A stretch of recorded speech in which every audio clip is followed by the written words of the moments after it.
and meetings. You can watch Exeter TV online at exeternh.tv, Apple TV, and on Roku. Find us on social media for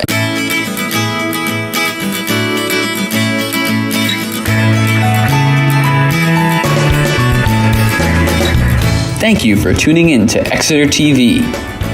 The meeting will be starting shortly. While we wait, let's learn more about Exeter TV. Exeter TV is the town's public and government access channels, available on Comcast channels 98 and 22. Channel 98 is your channel. If you have an idea for a program, want to host your own talk show, or submit a film, we're here to get your content on television. On Channel 22, we bring you live and replay coverage of government meetings and other town updates. A third channel, Blue Hawk Media, is operated by SAU 16 and can be found on Channel 13, with all your school sports, events, and meetings. You can watch Exeter TV online at exeternh.tv, Apple TV, and on Roku. Find us on social media for extra content. Subscribe to our YouTube channel and hit the bell to get notified about live streams and new content. Tune in to our platforms every other Friday to watch the Exeter Biweekly Report with recaps of recent events, updates from town departments, and messages from nonprofits in your area. If you head to our website, exeternh.tv, we invite you to sign up to our newsletter to receive monthly updates about new content, upcoming meetings, and more. We'd like to thank you for taking the time to watch Exeter TV and hope that you tune in to our other content as well.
It is 5:02. I'm going to call the meeting of the Swasey Parkway Trustees to order.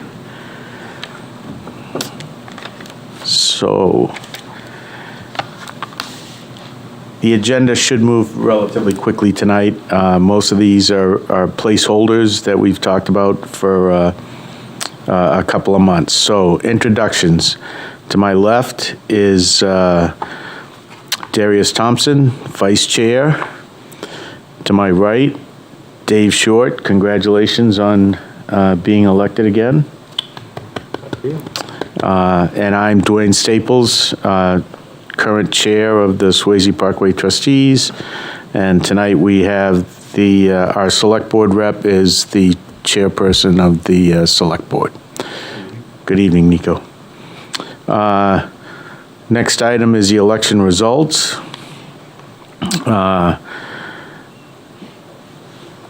As I've already stated, Dave, you did win another term. Thank you for running and congratulations. Also, the citizens petition did pass yesterday. It's unclear as to how that is going to go. I think it needs to go back to legal counsel. That's correct. That's how we're going to proceed from here. And we all just need to work to see where we go from here. So I think that the next select board meeting, maybe Monday night. Yeah, thank you, Mr. Chair. So yes, Article 31 passed yesterday, and from here we will speak with council, and I anticipate that this will be, if not on the agenda, we'll at least have an update at the next select board meeting, which is March 20th, Monday night. Okay, thank you. I would also like to suggest that regardless of what direction it takes from here, I mean, it seems like we're to the point now where it's either going to be shut down or one-way traffic. There's never been a group that studied how either one of those is going to be actually implemented. And regardless of which way it goes, I think that group does need to be formed. I don't think we need to go out and hire an engineering firm per se, because I think there's plenty of expertise in town that we could draw upon. But it's there's been a lot of theoretical discussion about how it gets done, but it might be nice to start actually firming things up a little. I agree, and I think that regardless of what happens, obviously in the last year, the select board has invited the trustees to select board meetings to collaborate, right. And I think that has to continue, and that's the first step is whichever way this goes is for the select board and trustees to collaborate. But we have the talent here in house. I think whether it's forming a subcommittee between trustees and board members, public works, town planner. I'm just throwing those out, but I don't think we need to go out for any outside consulting. I think that we have the talent and the resources in house to be able to do that. Well, and even public feedback. I mean, having folks. Well, even private citizens, invite them to be part. Exactly. of it. Agreed. People with expertise in that sort of, like a John Bell or somebody like that. There's people like that can be drawn upon. I completely agree. So, yeah. Thank you. Any comments? Only comment is that, whatever we look at, it just needs to take everything into consideration. It's not all or nothing one way or the other, but there's got to be a happy medium or steps that can be taken to try things out, to see what works, what doesn't work before coming with a final solution. And there's a lot of cost-effective ways to do that. As I've mentioned in the past, like Jersey barriers or other things to help slow things down, but also give some open space for people to use the existing space without, making it, before it's made permanent one way or the other. So that's all. Okay. well, and a big part of any solution or improvements or whatever you want to call it are going to be the aesthetic considerations too. That has to be, going to be very careful about that. So. And before we move off of that, I would just like to take a minute to thank everybody that came out in the weather yesterday to cast a ballot for the election,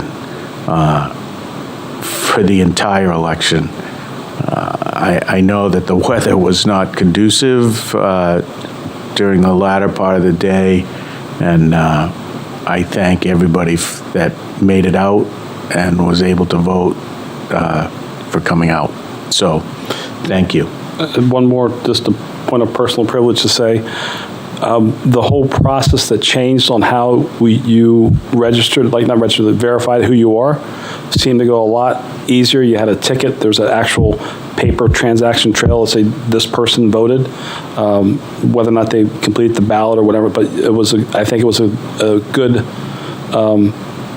upgrade in terms of technology, security, safety, and as well as offering the ability to people to, the day before, to do absentee ballot. I think that was a great option. Although I did hear from others that were disappointed that we held the election on that day when others in the state decided to close, but I think all things considered, we made the right decision. So. Yeah, just to get off, how did that work, Mr. Chair? The new check-in. Were you guys happy with that? They're called poll pads. I'll go to the mic. Should stay up here. Thanks. Those are called poll pads, and exactly purchased for that reason is to try to expedite the process, make it easier for folks to vote. That's something that the town moderator and the town clerk brought to the select board earlier last year. And there are some other towns that have used them with success. We went through, demonstration. It was relatively inexpensive. We were able to utilize some ARPA funds, so that it didn't come out of taxpayer pockets. And that's, to me and the rest of the board, what the ARPA funds were for. They're not connected to the internet. They're completely safe, and it's actually, I think, a more accurate way to check voters in. And even during the busy, and we did have some busy spots, particularly in the morning, we had a really steady flow of folks coming in, and everybody commented how easy it was, how much faster it was. It was easier for the clerks, and in the future we may not need as many ballot clerks, because that's always a challenge to make sure that we have a full staff. And in addition to that, I'll also plug, if I may, the all-for-one voting via the One Democracy software that we've used previously for other elections. We haven't been able to use them for local elections because of the ballots. This is to allow folks that are impaired in one way, mostly for visually impaired, to allow them access for easy voting, and in some cases for voting. We worked really, really hard to get it ready for the local election, and earlier in the year it didn't look like we were going to get it done in time, but we did. And I've used it, and you don't have to be impaired to use it. It's an easier, more accessible way to go through the ballot. I would recommend folks trying it. And I'll give the plug that, once again, Exeter's on the forefront. We are the first town to voluntarily utilize this for a local election. The only other town isn't a town, it's Concord. My understanding, there was some litigation that caused them to use it, but we're the only other town so far that's used it for a local election. We did it voluntarily, happily, and we're hoping we set an example for the rest of the communities in New Hampshire. Yeah, so I have two questions real quick. I was just going to say thank you. I know I went a little bit off the agenda with asking how it worked, but I thought it was a lot quicker. I thought the process was a lot easier yesterday. I just want to say hats off to Andrea Kohler and her entire team, Vicky, as well as all the poll workers. I actually saw some new poll workers, which was great to see other people volunteer to help out. And so I just want to say thank you to to everybody, because it's important. And I think we do a really good job of voting, counting the votes, and the other question I had is, do we know what was the percentage of the residents, of available voters, registered voters who voted? I don't have the percentage off the top of my head, but I stayed there all night, and I don't even have an official count in my head, but it was somewhere between 1,500 and 1,600 votes, Still, and we've got like a little over 10,000 registered voters. Yeah. So that's always tough to get everybody out. So, but hats off to everybody. Great job. thank you. Thank you. Okay, I'll get back to the agenda. Next item is just the planting along the fence behind the Harris Center. And actually, I'm going to combine the next two, and the tree and shrub pruning. As I said last month, the shrub pruning is done.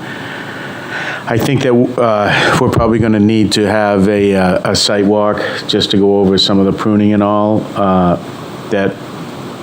the big trees and what we want to do for plantings. I have some ideas, but we can take the original landscape plan and look at it and update it with non-invasive plants at this point. I also got a email from Kristen yesterday, and the tree committee at their meeting, I guess they had I forget his name, but a resident here in town, he's offered to potentially donate up to 15 Liberty Elms for down at the Parkway. I heard about that. Yeah, and the north end could use some more greenery. So I think there's going to be. I met him yesterday and I'm drunk. Yeah, I know. Kristen sent me his name, but I completely forgot it. I can touch base with her because I want to touch base with her about the water fountain that she, the water bottle fountain there that she came in and talked about. But we do have a couple of spots right across from the pavilion where there had been trees that broke that were taken out that we have not replaced yet. So, we do have some spots right off the bat. Well, and we lost that big Chinese elm all the way down at the end. Yep. And that end just is kind of, it's a little barren. Yep. I wouldn't want to take up too much of the field spaces and stuff like that. The tree, we could definitely use some more bordering shade trees where people walk and stuff like that. Yeah. So, anyways, it's a nice offer, and I'm sure we'll find out more about it. Sure. No, I'm all for that.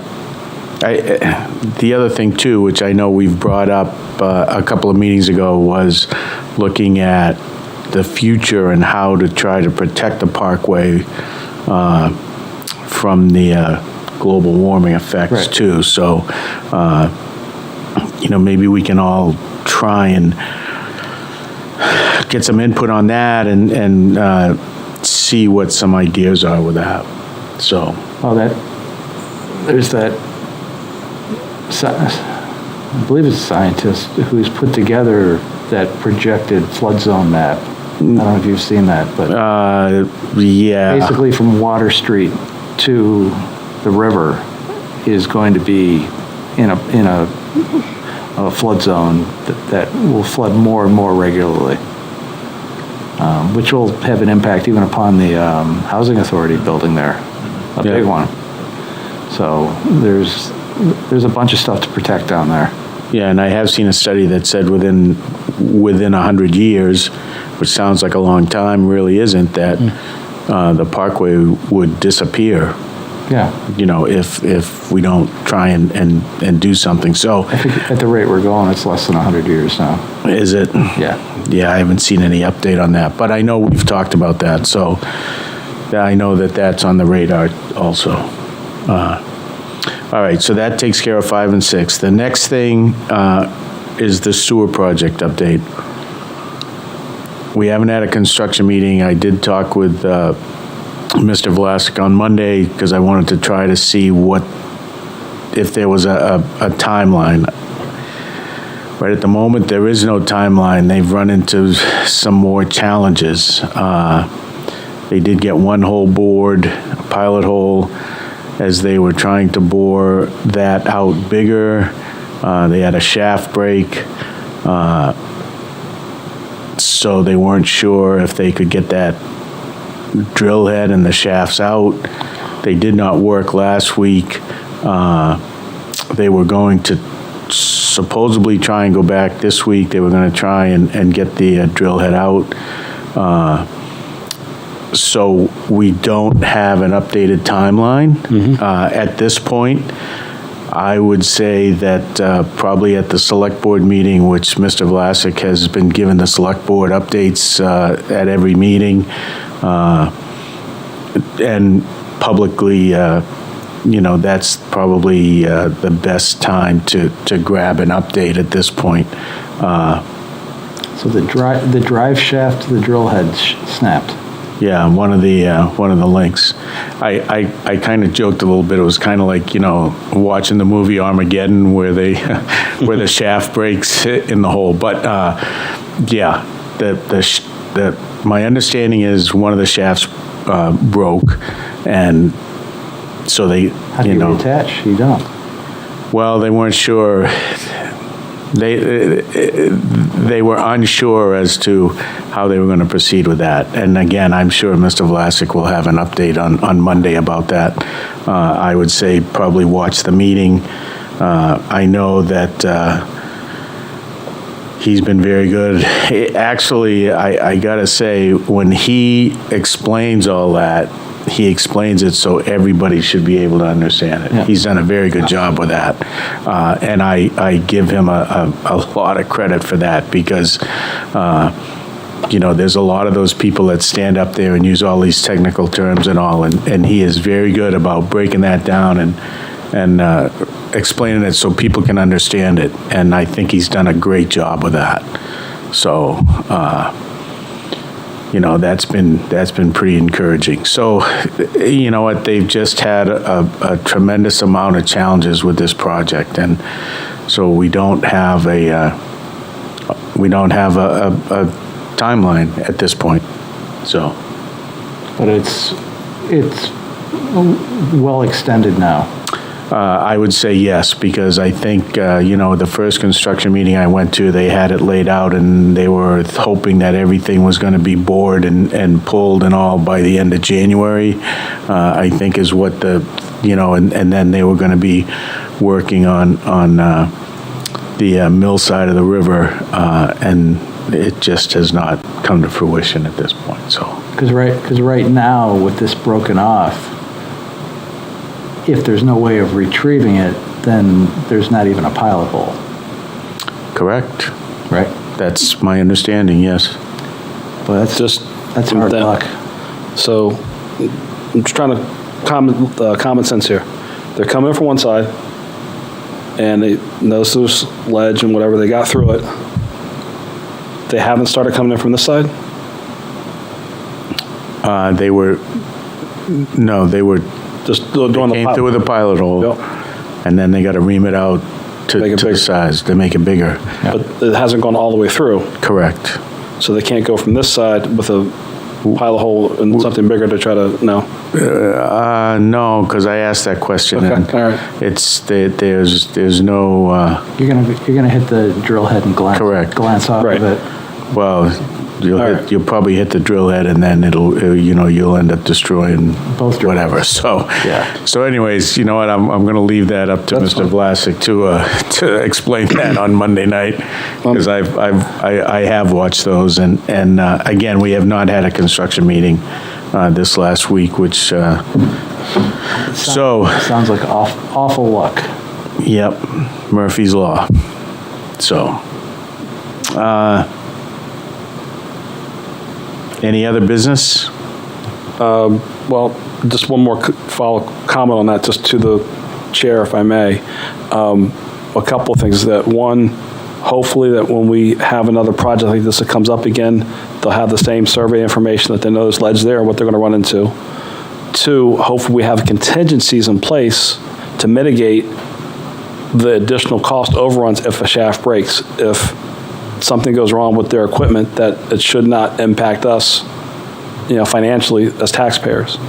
And also delay that part, or build in the delay that if these things happen, expect it could be this, but the actual is going to be this, the end date of whenever it's going to be.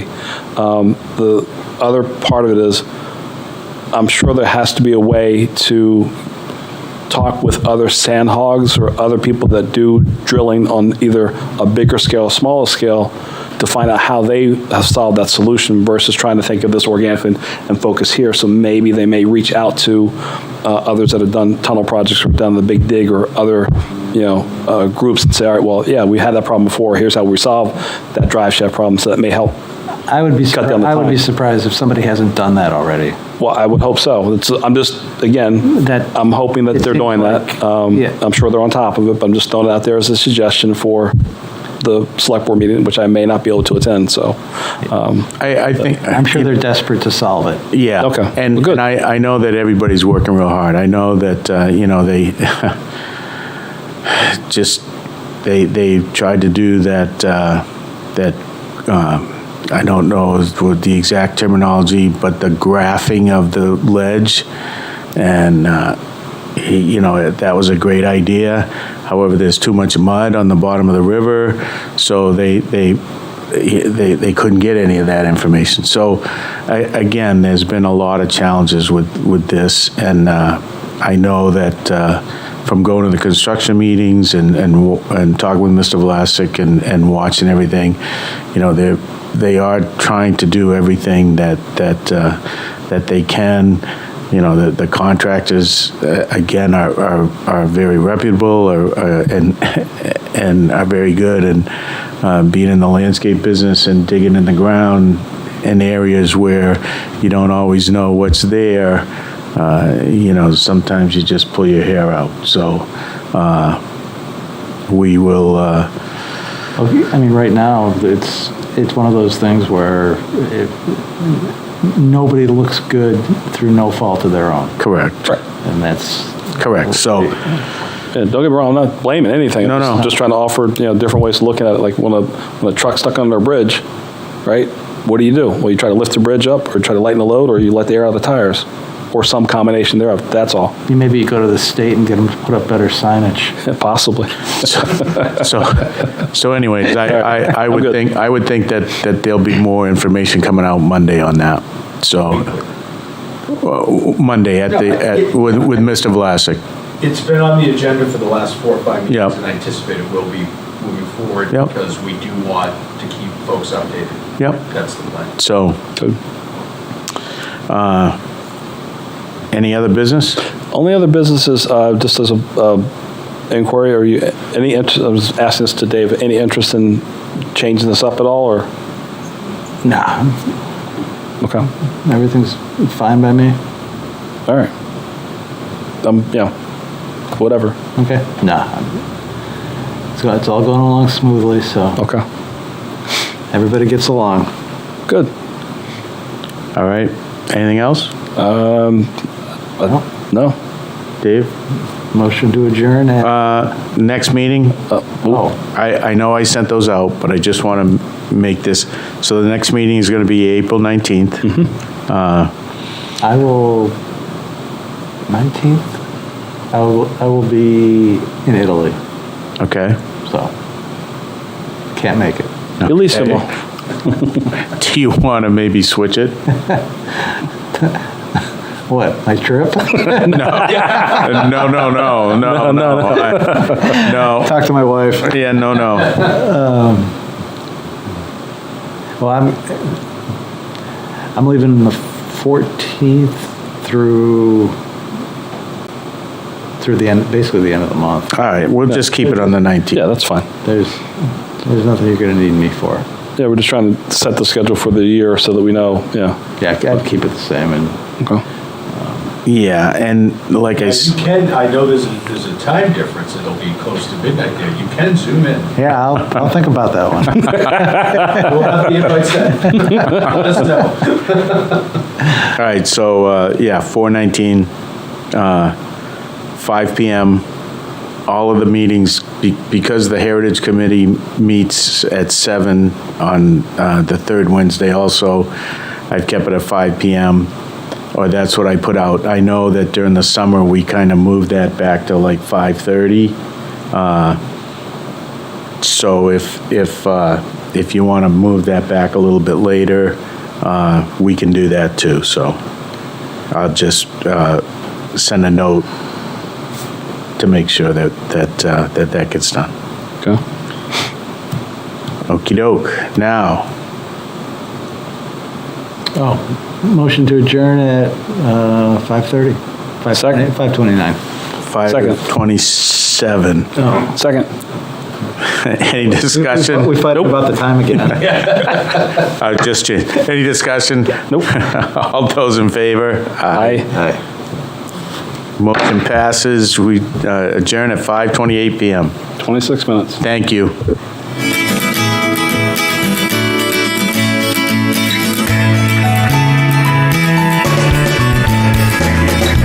Thank you for tuning in to Exeter TV. Exeter TV is the town's public and government access channels, available on Comcast channels 98 and 22. Channel 98 is your channel. If you have an idea for a program, want to host your own talk show, or submit a film, we're here to get your content on television. On Channel 22, we bring you live and replay coverage of government meetings and other town updates. A third channel, Blue Hawk Media, is operated by SAU 16 and can be found on Channel 13, with all your school sports, events, and meetings.